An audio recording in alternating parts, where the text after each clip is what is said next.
All right. Hi, everyone. Good afternoon. Thank you so much for joining us today. My name is Emma Dizon, and I am Clean Prosperity's Program Manager for Western Canada, and I'll be moderating today's discussion. Just a quick note that today's webinar will be recorded, and it will be put up on our YouTube channel a little bit later, just in case you'd like to reference it or share it around with your contacts. But before we dive into the presentation, I'm going to start us off with a land acknowledgement.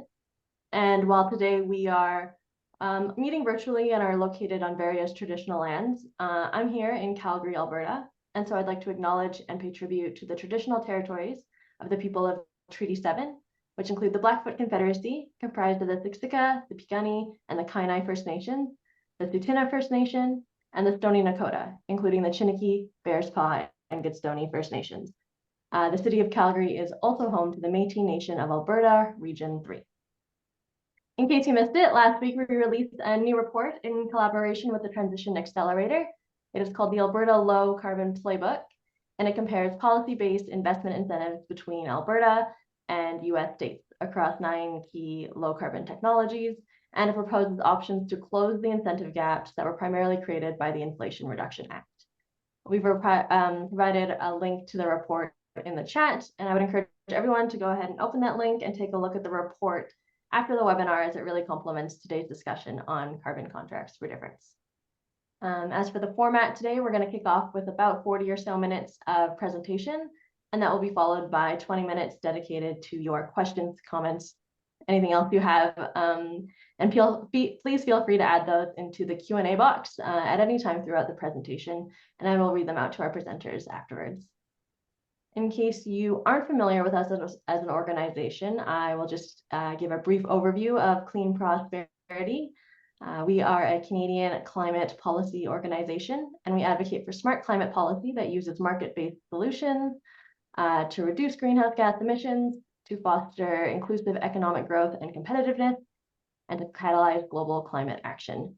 We have a particularly deep background in carbon pricing and carbon markets, and so much of our research and advocacy is focused in that area. I believe there's a link to our newsletter in the chat if you'd like to sign up for updates, from us. And finally, I'd like to introduce our 2 presenters today. They bring their wealth of knowledge and expertise to our discussion. Etienne Rainville is our Director of Federal Government Relations, and Brendan Frank is our Director of Policy and Strategy. And so with that, I'll hand it off to Etienne to get us started. Perfect. Thank you so much, Emma. And thank you everyone for making the time in your, I'm sure, very busy day to join us for what I'm hoping will be an enlightening and an interesting conversation around CCfDs, which I know has been a bit of a buzzword in the climate policy space, industrial policy space as of late. So I just thought I'd start us out with kind of a little bit of a level setting in terms of the terminology that we're going to be using today, because it can be fairly confusing. Contracts for difference, CFDs, are an instrument that come to us from the derivatives trading in financial markets. And then CCfDs are kind of an outgrowth of that, or a subset, with the distinction being that they're structured around carbon. And then you'll sometimes hear reference to a third category, PCfDs, which are on the given price of a product or commodity. Although I won't really be mentioning or touching upon those today, as they're less relevant and they're kind of industry specific. Canada's most direct experience with CFDs actually comes from Alberta. There's the defunct Renewable Energy Program, the REP program, that was established in Alberta in 2016 and existed to encourage renewable energy projects. And it functioned on a reverse auction model, which we'll note kind of that distinction as a policy design as we get a little further into the presentation. So just by way of background on the conversation around CFDs and CCfDs, particularly at the federal level in Canada, it started more or less in June 2021 with a C.D. Howe intelligence memo, then penned by Dale Bugen and Blake Schaefer, that advocated for headline price CCfDs to be introduced by the federal government. Since then, the government has shown a significant interest, and the conversation has developed in a few different directions. So the first kind of sign of interest from the government you'll see there was a reference in the ERP, the Emissions Reduction Plan, a few years ago, that noted they were effectively considering carbon contracts for difference. Folks who were following the Growth Fund may have noticed, I guess it would have been about a year and a half ago now, that contracts for difference, or CCfDs, were part of the tools that were envisioned for use by the Canada Growth Fund, the CGF. But then I think the most substantial, let's say, step forward in the federal policy environment was really Budget 2023, which both reiterated CCfDs or CFDs through the Canada Growth Fund, but also announced that the government intended to consult on a broad-based approach to carbon contracts for difference. And that's really where the focus of today's presentation will be, and where we spend the majority of our time. And you'll also see on the side kind of the pyramid there, and where the government positions contracts for difference, and under that, carbon contracts for difference, and the pollution pricing and regulatory framework kind of base of their pyramid. So at a high level, how do CCfDs work?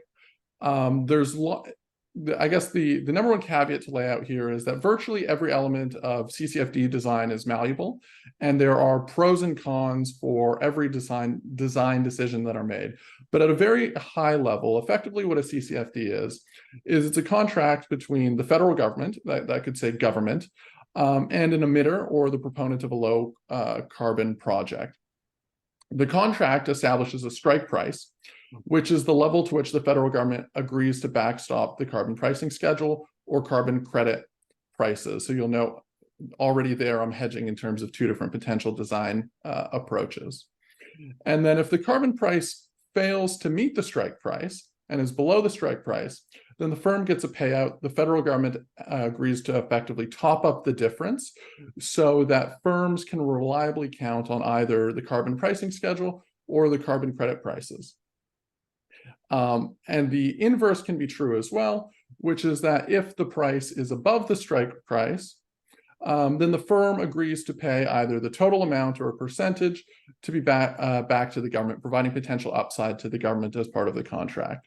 And so the idea writ large is to provide industry and investors certainty with the long-term revenues associated with Canadian carbon markets. And let me make that a little more visual for you. And so what you see there is actually a flat strike price represented by the horizontal line. But you could equally have that strike price be diagonal, representing a strike price that evolves year over year and tracks something like a delta against the headline carbon price or carbon credit market. And then you'll see that there's a contract duration. And this is this graph, I think, borrows a little bit from the German model of CCfDs, which really is intended to have kind of a flat strike price where there's a period where the government is really topping up the emitter, and then a period where the emitter is then paying back to government. But like I kind of alluded, all of the elements of this are malleable. This is just intended as one graphic visualization. And as I noted, CCfDs and CFDs are in application. There's a number of, globally, there's a number of international comparators that we like to look at and have been trying to draw lessons out from, most notably the Sustainable Energy Transition Scheme in the Netherlands, referred to as SDE++. Germany is reasonably new to the space as well. They're actually moving quite quickly this year in setting up what they term their program climate protection contracts. And then the UK perhaps has the longest history of this through the LCCC, the Low Carbon Contracts Company, which does contracts for difference around wholesale electricity. But they've had, I think, quite a bit of success with CFD schemes. And so they're now looking to expand the application of CFDs in the UK into things like greenhouse gas removal, hydrogen, and other technologies. So within the Government of Canada, as I alluded to in Budget 2023, it effectively established two tracks of contracts for difference. There's the CCfDs that are progressing through what we call the Canada Track 1, which is the Canada Growth Fund, and the CCfDs, the broad-based program, which is progressing on what we tend to term Track 2. Canada Growth Fund, I guess, gets Track 1 because it's technically more advanced in the process. Generally, the way I think the government is thinking about Track 1 was that the Canada Growth Fund was a little more operational. They would have some private sector experience or quasi-private sector experience coming from one of the pension plans. And they would be the first mover on contracts for difference in Canada, and that they could be kind of a center of excellence for the government of Canada, striking some initial contracts and using those lessons learned to inform Track 2 being a much broader and therefore, let's say, much more significant program in terms of the potential liability associated with it, but also the potential benefits. So the idea was to move quickly on Track 1 through the Growth Fund, and then extract as much as you could in terms of applicability for Track 2. One of the challenges, and I can get into this a little more later, with the Canada Growth Fund is they have a number of different tools, and CCfDs or CFDs are only one of the tools in their toolbox. And there's a little bit of a challenge around the duration of contracts, just because a $15 billion capitalization for the Canada Growth Fund doesn't necessarily translate into the ability to do a lot of CFDs or CCfDs because of the high potential contingent liability. I'll give you a quick example. If you're trying to backstop a program that's going to sequester about a megaton of carbon, it could easily run a potential contingent liability into the billions of dollars, and therefore you're chewing up a large portion of the 15 billion over a long duration. However, one of the key features of the Canadian conversation around carbon contracts for difference is they're not necessarily intended to be concessional. Our vision for the broad-based program of carbon contracts for difference is that they effectively leverage existing carbon markets for the government to be making promises around where either the headline price or the credit price of carbon is going to be, and then using its policy levers to ensure that that's the case. The analogy we've used that is maybe a little too cute, but it's effectively like crop insurance where the government controls the weather, because carbon markets are inherently like lean heavily on federal government policy and provincial government policy, that if you have the federal government backstopping these programs, that they will work hard to ensure that the value of the credits or the headline price is always above the strike price. That's a little different than some other CCfD applications, where they're contingent on markets where the government has less leverage, less control over the policy levers.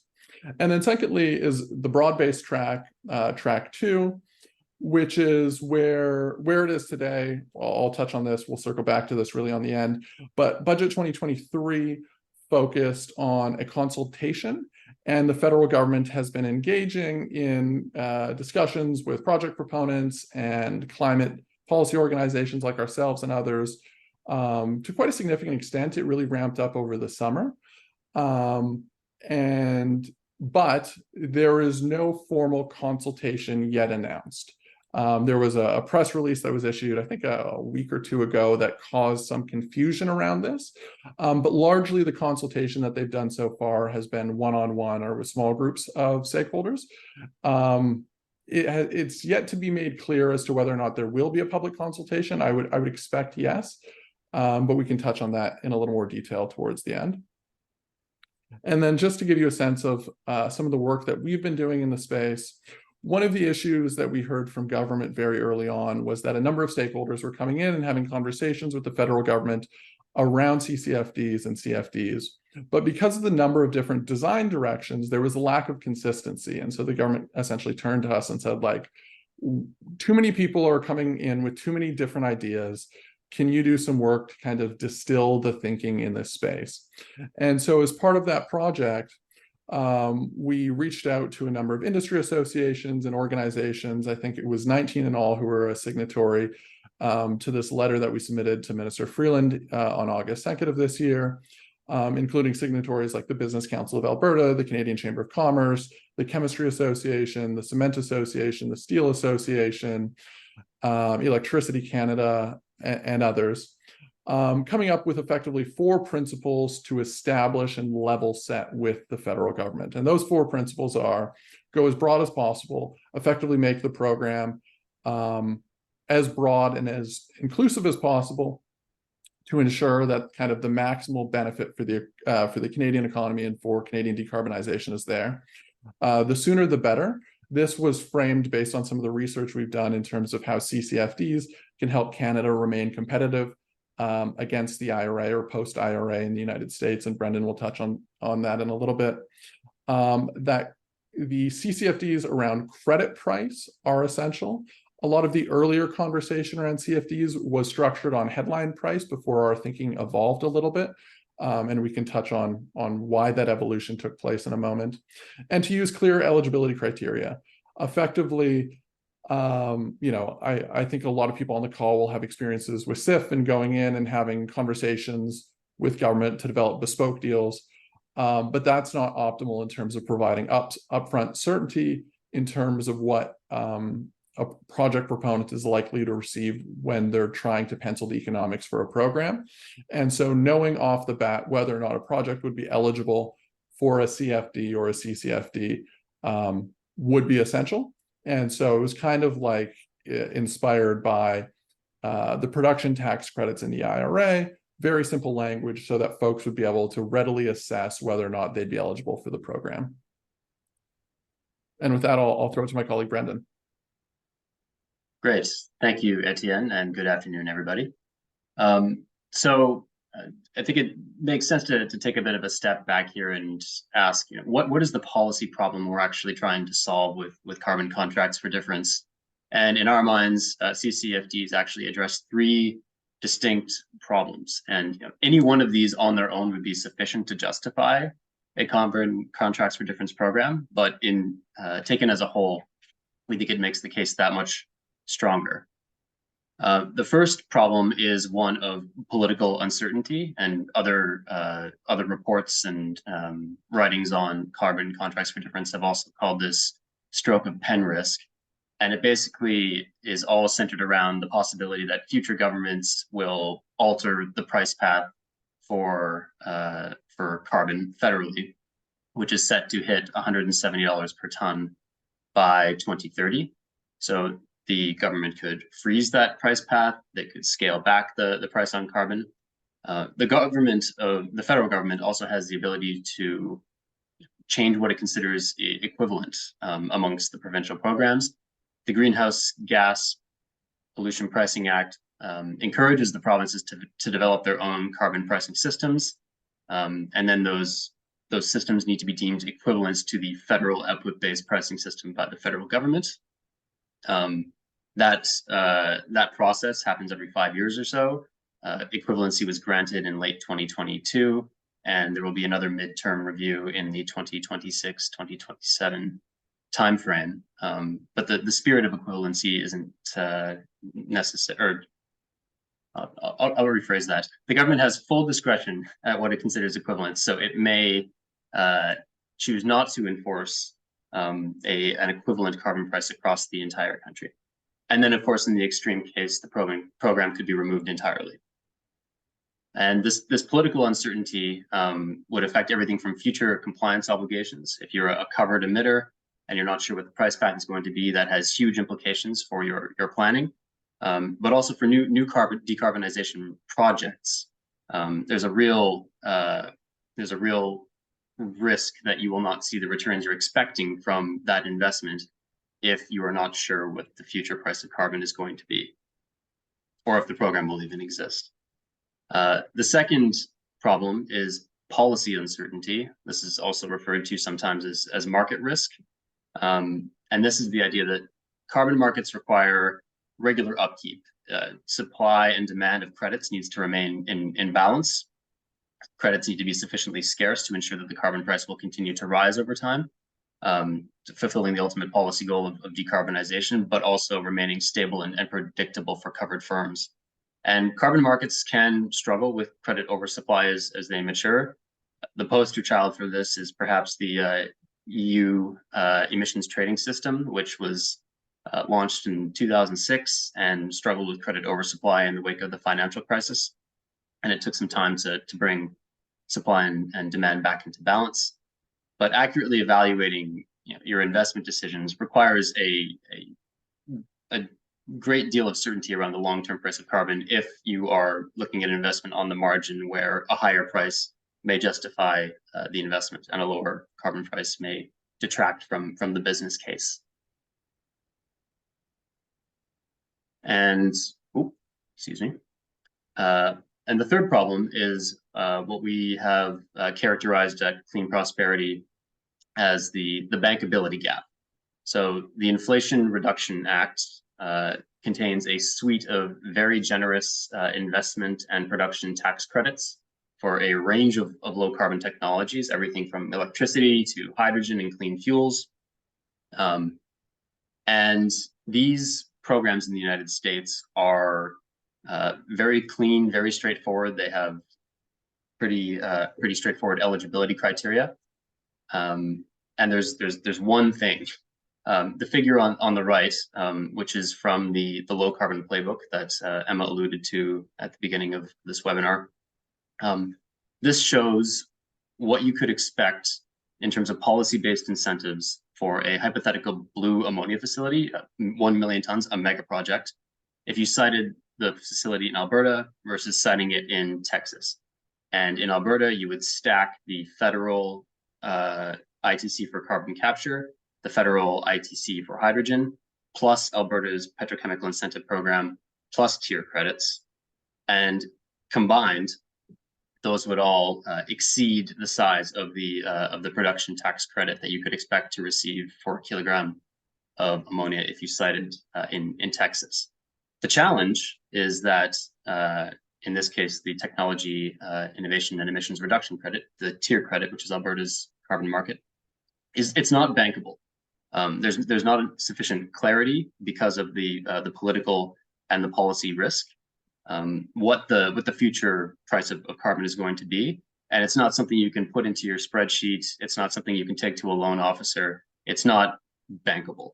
And contracts for difference would solve that problem. They would basically firm up the value of credits in carbon markets, and open up, in this case, a bankable advantage over the incentives available via the Inflation Reduction Act. And we see this pattern throughout a number of the different technologies that we studied in the low carbon playbook. So as Etienne mentioned, there are quite a few design considerations around CCfDs. It's a simple idea with a lot of work under the hood. And we could talk about design considerations all day, but we think there are 5 that are particularly germane at this stage of development. The first is the overall size of the program. How many megatons should be insured by CCfDs, and how long should the contracts be? And the duration plus or multiplied by the total volume of emissions gives you the overall program size, the contingent liability associated with the program. The second is setting the strike price. How should the strike price be set, and how fast should it rise over the life of the contract? The third is settlement, which is how regularly governments and counterparties should settle the difference if the price of carbon and the strike price are not aligned. The fourth is, which we've called cash or credit here. It's basically the question of whether or not government should act as a buyer or a market maker in provincial and federal carbon markets. Should they just top up the difference, or should they actually take credits off of the hands of emitters? And the fifth is addressing the challenge of moral hazard. As I mentioned earlier, the federal government does ultimately grant equivalency, but that occurs on a 5-year rolling basis. And setting up contracts for difference with that, with the current scheme that we have under the Greenhouse Gas Pollution Pricing Act, can create split incentives with the provinces, which I'll talk about more in a moment here. So in terms of the size of a CCfD program, there are basically 3 criteria you could potentially optimize for. You could be as selective as possible. So that would be a bespoke program where a handful or a few dozen projects receive a CCfD. And this would minimize the overall potential fiscal cost of the program, but the impact on investor certainty would be quite limited.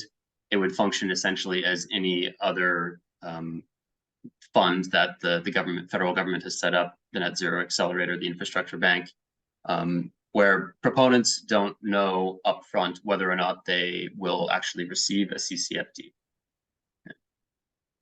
The other option is to go as broad as possible, and in an idealized case, this would be a system where any facility could opt into a CCfD if they are opting into a carbon market.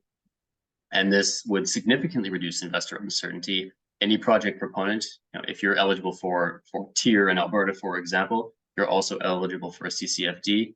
That is a very clean way to administer the program and ensure that any potential investor knows that they can count on a CCfD. Of course, the trade-off is a higher overall fiscal cost, or higher potential fiscal cost and contingent liability. The other is to make the program as efficient as possible, and this is a system whereby you would issue carbon contracts for difference via a reverse auction. Credit holders would essentially be asked, what is the minimum strike price that you need to reach a final investment decision? And different emitters would bid on what that strike price would be. And the lowest strike prices would win the carbon contracts for difference. That's not great for investor certainty, but it would ensure that the program is minimized in terms of the contingent liability relative to the overall number of megatons insured. Our recommendation is to go as broad as possible. We think there's a fairly strong case to go as broad as possible. In our minds, the investor uncertainty is the key challenge here. The second design consideration is setting the strike price in the contract. As Etienne mentioned, when this idea was first conceived, it was about insuring against the headline price on carbon. But the other option is to set the strike price based on credit prices in these respective markets. So the headline option, the strike price would be in the year 2023, $65 per ton, and it would rise by $15 per year until it hits $170 per ton in 2030. The advantage of this is that it is far simpler to implement, and the federal government controls the levers. They set the headline price on carbon. Of course, this provides less revenue certainty overall, since credits could be trading at a steep discount to the headline price. We see this risk potentially growing over time as these low carbon mega projects come online and start producing more credits in these markets. So you could find yourself in a circumstance where the headline price is $170 per ton, but credits are trading well below that, and as a result would result in significant payouts to counterparties.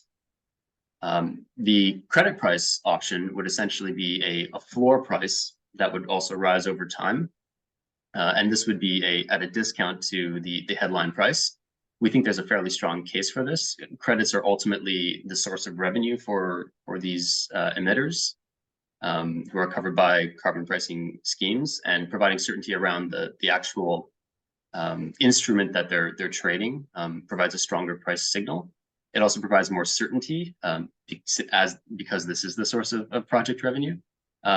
Of course, it requires some stronger guardrails against credit oversupply, and it requires a federal government that's willing to apply the federal output-based pricing system in the event that a province is not enforcing stringency and their program is deemed not equivalent to the federal system. So essentially, contracts for difference would provide a strong incentive for the federal government to ensure that it's enforcing equivalency in the way that it was originally conceived in the Greenhouse Gas Pollution Pricing Act. Our recommendation is to set the strike price based on credit prices and not headline prices for these reasons. The third is the settlement of the contracts. Now, how often to settle is a challenge that we heard from the Low Carbon Contracts Company in the United Kingdom. The example they provided was for electricity markets, which are real-time or hourly systems. The challenge of settlement, more frequent settlement, was something that they heard from industry was very important. So these high touch systems that settle more regularly can reduce the business risk and improve cash flow.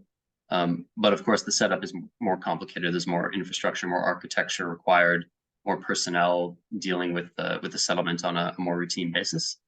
On the flip side, systems that will settle less regularly will require fewer overall transactions, less human resources, and the trade-off, of course, is that would reduce the certainty for business who may, on a month-to-month basis, have deficits or surpluses based on the strike price and the price of carbon. Our recommendation is that contracts be settled at least twice per year, although there's potentially a case to settle more frequently than that, depending on the project type. The fourth design consideration is whether or not the government should act as a buyer in these markets.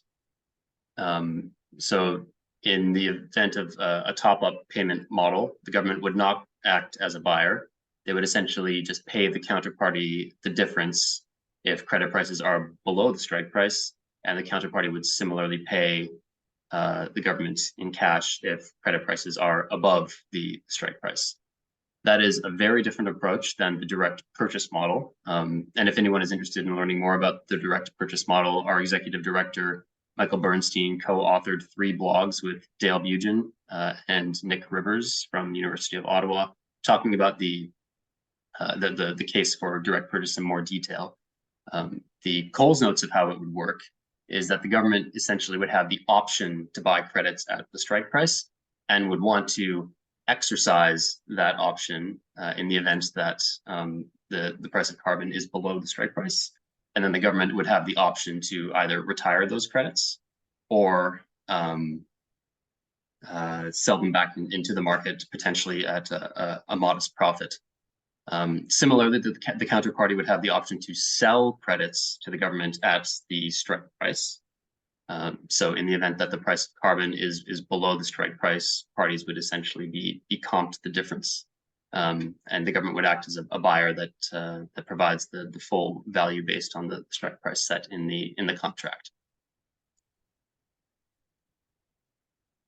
The fifth and potentially thorniest challenge that we have encountered for design is the challenge of moral hazard. There's a potential for split incentives between the federal and provincial governments in the event that the federal government proceeds with a federally run program. The federal government would essentially be ensuring the value of credits in provincial carbon markets, and that could ultimately create a perverse incentive for provinces to relax or unwind their own carbon markets, in which case the federal government could find itself on the hook for significant payouts. Of course, the federal government has the ability to enforce stringency in the provinces, so it does have one lever, but we think that there's a pretty strong case, a very strong case, for the federal and provincial governments to both provide fiscal collateral to backstop these CCfDs in the event of a payout.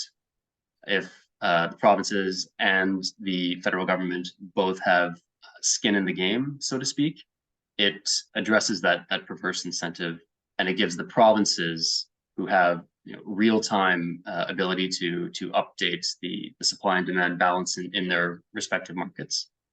It would provide the incentive that the provinces need to ensure that stringency is more responsive to in the presence of CCfDs. And with that, I think I'll pass things back off to Etienne to provide an overview of where things stand at both the provincial and the federal level. Perfect, thank you. So yeah, starting with the federal government. The federal government, I would say, has been very active in engaging on this file, particularly one-on-one with different interested stakeholders and proponents. And engagement to date has been, I would say, really cross-cutting with interest from senior officials and political staff in PMO, finance, ECCC, NRCan, and ISED. And me saying that list gives a sense of kind of one of the challenges here which is how cross-cutting the nature of the file is. As Brendan went through the list of the different challenges that this is solving for, and you can see getting final investment decisions would perhaps be of more interest to NRCan and ISET on major decarbonization projects, where ECCC is concerned primarily perhaps with greenhouse gas reductions, and finance, of course, playing the role that it does in the federal family, being concerned about financial exposure. So you can see how kind of it cuts across many of the different departments, which is a challenge for moving a file like this forward. However, in our experience, I think the federal government has been very engaged. We've had great conversations with actors across all of those different departments. But the number one question that remains is kind of the runway left with moving, or the runway left for moving the program forward, which is to say, when we were setting up this webinar, our hope was that this would be a webinar on a federal consultation, having a paper from finance in hand that we could, opine and provide opinions on, and kind of walk folks through. But it's clear we're not at that stage yet. But we're hoping to get to that stage still as quickly as possible. And, I've got my fingers crossed that we get to that in the coming months, which really establishes budget 2024 as the critical window for CCfDs. Otherwise, given the sophistication required for the program, I think it would be naive to think that this is something that could be set up in 6 or 8 months. And so we're really a proponent of doing this as per the principles early on, as fast as possible, so that the government has the maximal amount of runway in order to establish the program, design it well, house it properly within government, and start signing contracts with organizations and emitters. And then, so that's all kind of on the broad-based side. And to circle back to kind of track one, which is Canada Growth Fund, there's been some news coverage of how CCfDs have been going in the Canada Growth Fund, notably a Reuters article a few weeks ago that alluded to pathways likely not being able to get CCfDs through the Canada Growth Fund. I think that goes back to the challenge of the size and the magnitude of Canada Growth Fund being a bit of a mismatch for a project of that scale and a contract of a long duration. But I wouldn't read into it much more than that, as we've been privy to conversations with a lot of industry proponents where their conversations with CGF are on the right track and they're moving ahead, and they're seeing the level of interest that they're looking for or would expect to see for kind of a fruitful relationship. And so we've heard, contracts signed as early as the end of this year. I think that might be a tiny bit optimistic, but I would hope to see some of the initial Canada Growth Fund contracts signed, maybe Q1, latest Q2 2024. And then there's the question of provincial governments. Because of the way the conversation has evolved, starting with CCfDs largely focused around headline price, the policy conversation has, over the last few years, has almost exclusively been at the federal level. And it's really become clear in recent months that needs to change, that too many provincial governments are not informed or do not have positions or any consideration of CCfDs if this program is to move forward.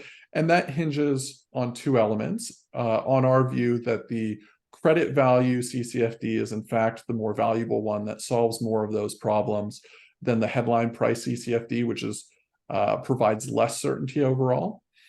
And then the moral hazard problem, which we're of the view that the federal government may or would be in the position to move forward in either case. However, it's clear from conversations with federal partners that the moral hazard question stands out front and center in their mind, and it's best solved through some degree of partnership with provincial governments. Therefore, we've been working to open the dialogue with provincial governments to start sensitizing them both to what CCfDs is, the potential of them, and papers like the Creating Canadian Advantage paper that we published earlier this year as part of that. The Alberta Low Carbon Playbook is kind of the most recent addition to the body of literature we're building out to effectively say to provinces, there is major potential upside in terms of getting projects built in your jurisdiction from this. And the ask, although it's not potentially on the table, is really to share a fraction of the risk, a fraction to be determined of the risk with the federal government in order to get projects built in your jurisdiction. And effectively, once you have both the federal government and the provincial governments on side, then you have all of the levers with which you can ensure that the strike price and the risk to governments writ large is minimized, so that it can be a low or effectively no cost program. So while it requires taking the risk of the contingent liability on one's books, it doesn't necessarily, it's not intended to be a program in the billions of dollars a year or anything along those lines, where you're subsidizing an industry year over year. And so one of the other considerations in terms of where the conversation is in the provinces is about both the capacity of the province and the state of play in the provinces, which isn't uniform. I mean, because of the provincial industrial emissions pricing systems that we have, it's a little bit of a patchwork between the provinces. I have some examples on the slide there. Under the federal backstop, it's probably easier, I would say, among the easier jurisdictions to apply this in, but it doesn't cover, frankly, a lot of Canadian emissions. British Columbia is in the midst of a transition to an OBPS per kind of recent public statements, so it remains to be seen exactly what their system looks like. So not necessarily an ideal candidate in the short term. Quebec poses some unique challenges that we're in the midst of thinking through in terms of its linkage to California. So when we say it's like crop insurance where the government controls the weather, the problem with Quebec is effectively that you have three governments that you need to have conversations with, which makes it a lot more challenging than when you have two. But then the spot of sunshine here is the tier system in Alberta, which covers over 50% of Canadian industrial emissions, is the largest and most mature and the best candidate for this type of program. I think we strive to have an option for every province and every jurisdiction as part of kind of a holistic package here, but at least in the short term, the best candidate and the most likely initial contender for a program like this would be Alberta. However, even in Alberta, the conversation with provincial government, I think, Alberta's had a recent provincial election. There's been some turnover in the political offices there.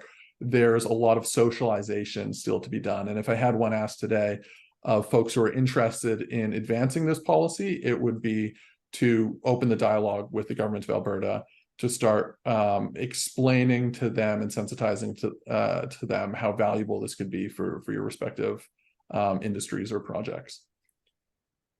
And with that, I think we're to questions.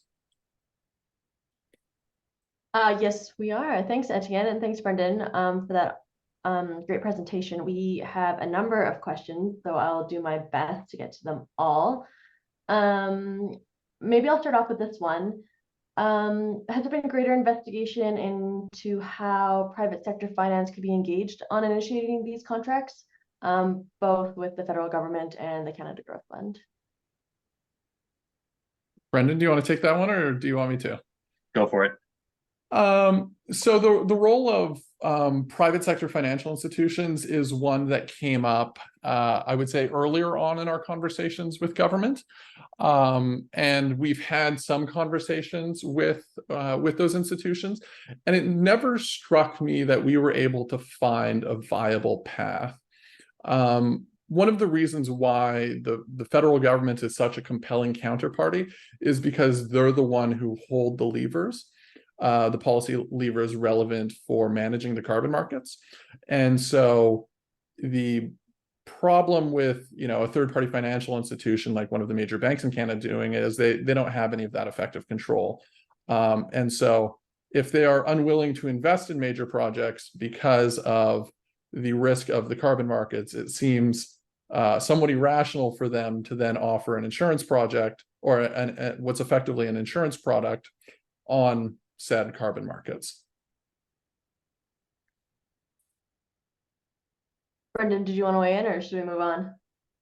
No, let's get to some other questions. Okay, I have a bunch of questions here around strike prices. So maybe I'll just rattle off kind of a three-part question. Strike prices, how are they set? What designs could protect the federal government against excessively high strike prices? And in what scenario would the price of carbon be above the strike price in Canada? So the first two questions have the same answer, and that is that the government would ultimately set the strike price. In the low carbon playbook, we took a look at what projects could expect in the tier markets if credits were trading at 95% of the headline price, all the way down to 70% of the headline price. But it's ultimately up to the government to make that call based on its expectations for future prices in credit markets. The range we've heard for the discount, the desirable discount, is anywhere from 5 to 20%. There are arguments for either end of that range, but that's probably the sweet spot.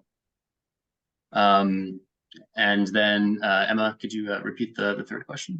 Yeah. What scenario would the price of carbon be above the strike price?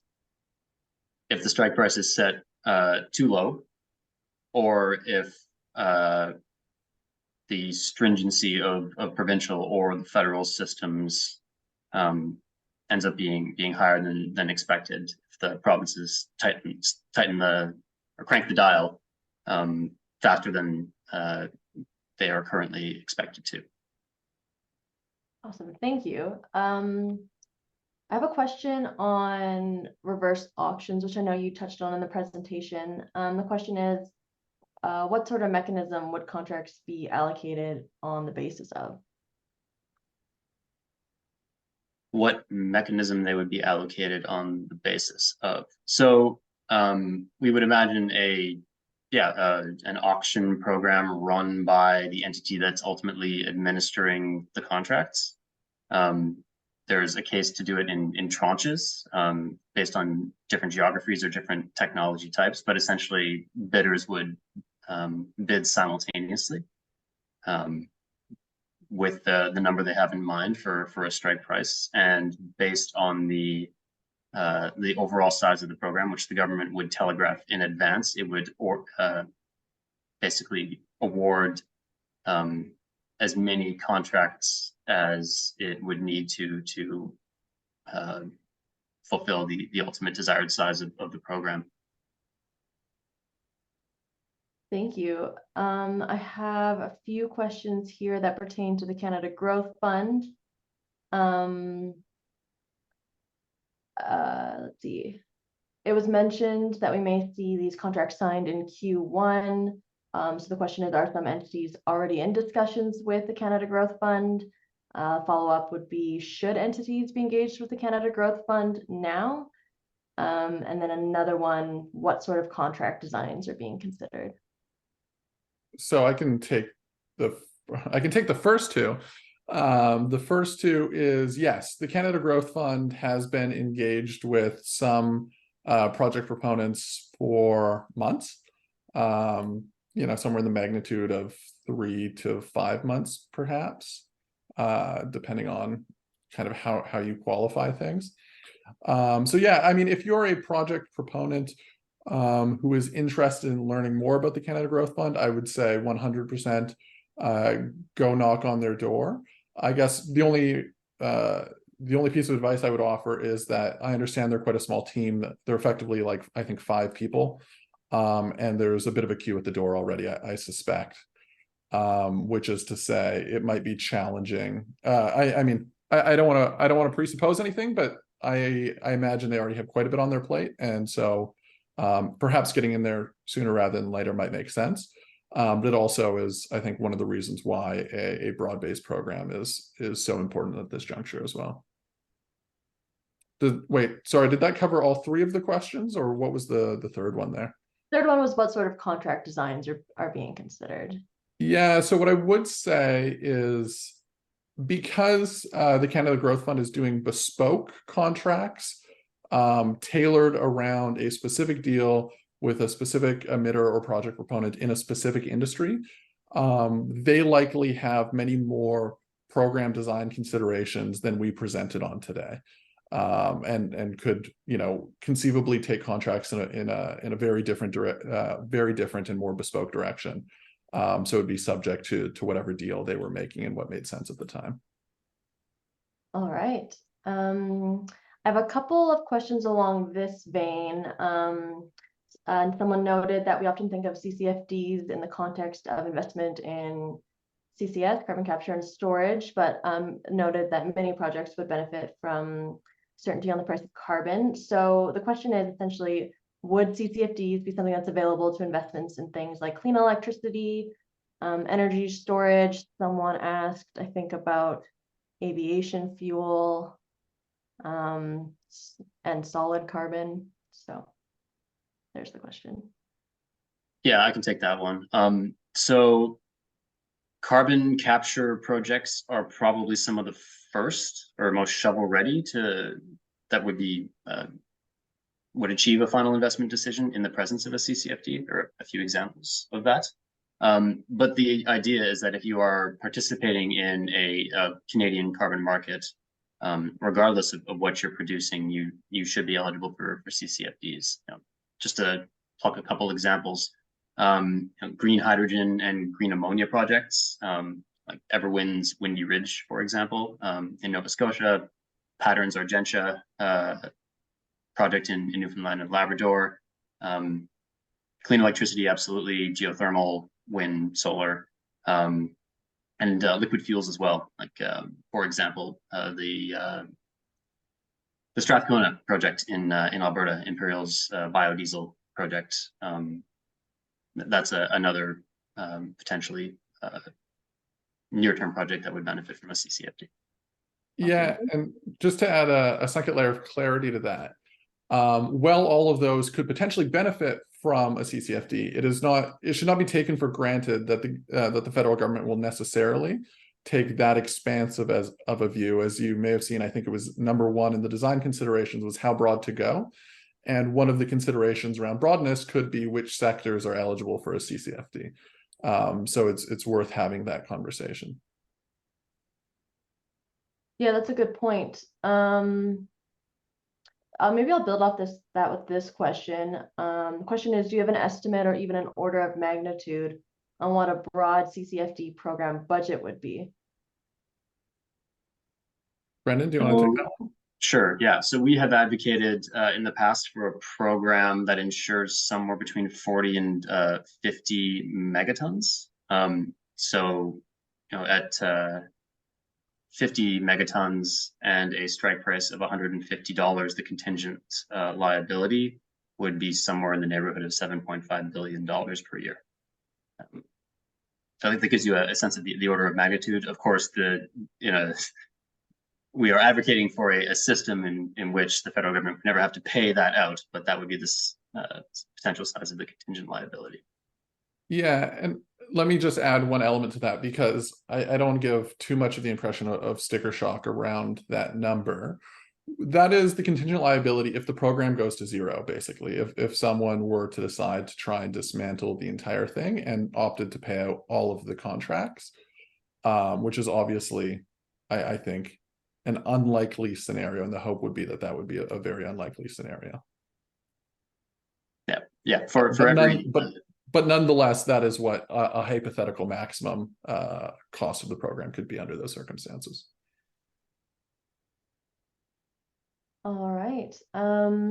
Another question here. In your recommended design, is the settlement based on the average credit price over 6 months or a point in time? For the settling twice a year settlement, would that be based on the average credit price over time or we would take the average. If you did it at a specific point in time, you would potentially create perverse incentives for gaming and the like. So averaging smooths it out and would mitigate that risk. And I would say that flows in nicely to one of the recommendations and one of the conversations we've been having, with both federal and provincial levels of government, which is credit price transparency. That in order for a certain design of this program to work, you would need, as the federal government, to know what the average transaction value for credits was in, say, Alberta in a given year, from which to base that average. And so having the provincial government create a mechanism for publishing those transactions becomes valuable. Equally, the federal government doesn't do it on the federal OBPS, but it's one of these elements of kind of market maturity that I think should be welcomed by players, writ large across the market, in terms of having more information and creating or taking at least a step forward in terms of the maturity and the development of Canadian carbon markets. There are a few questions here on political risk to the CCfD program. Issues like maybe a change in government or maybe a repeal of the GDPPA. Someone had noted that in Ontario, they shut down the carbon market. So if someone could talk to that risk. Yeah, I can take that one. I mean, as noted in the presentation, one of the three problems that this is attempting to solve for is political risk, the so-called stroke of pen risk. One of the intentionalities of the design is to hedge against political risk. And the example of renewable energy and what Doug Ford did in Ontario, and then the legislation that was passed there, is one we hear a lot of. Our understanding is that the legal basis for these contracts would be different, and they would be harder to effectively legislate away. I won't pretend to be a legal expert on this matter, but the other element of it is the political risk is much diminished if you're signing these contracts with all of Canada's largest industries, right? If you have a consensus across industries that this is in fact a good thing for decarbonization in Canada, then there isn't a ton of incentive for a government of any stripe to unwind the system. And so to circle back to the letter that I referenced at the start, you'll see a lot of, I think, valuable stakeholders to any government as signatories to that letter, and a lot of cross-industry consensus. All right, with our time left, I will just leave us with this one last question, and maybe you can reiterate your ask to folks on the call. But someone was asking, with regard to here in Alberta, how much effort should we be putting into federal advocacy, or should this be solely a provincial government issue? So at this time, I mean, my view is that the single largest obstacle is kind of prevent the conversation lagging at the provincial level rather than the federal level. I think there's some catching up that needs to be done at the provincial level in order for this whole thing to kind of move along smoothly. So I think it's certainly an emphasis of our advocacy right now is target engagement at the provincial level. But that's not to say there isn't value in continuing to speak to the federal government, who is in the midst of effectively preparing its thinking and ostensibly designing perhaps a public consultation around this. I don't want to presuppose what direction they'll take that consultation, but I would presume one of the options on the table, which is to some, I think there's value in engaging at both levels. But if I had to allocate it, I would say maybe 70-30 skewing towards one's provincial government of choice. All right, thank you so much. And that brings us to a close this afternoon. If you were unable to get to your question, or if you'd like to continue the conversation, please don't hesitate to reach out to us. Maybe we can throw the contact information on the screen. Yeah. That would be great. Otherwise, it can be found on our website. The recording of this webinar and the slides will be shared in a follow-up email. So I'll just leave a minute for folks to take a look at that contact info. Thanks, Etienne. Otherwise, thank you so much for joining us today, and thank you for all your great questions. I know there was a number that I didn't get to today. And yeah, have a great rest of your afternoon. Thanks for coming. Bye, everyone.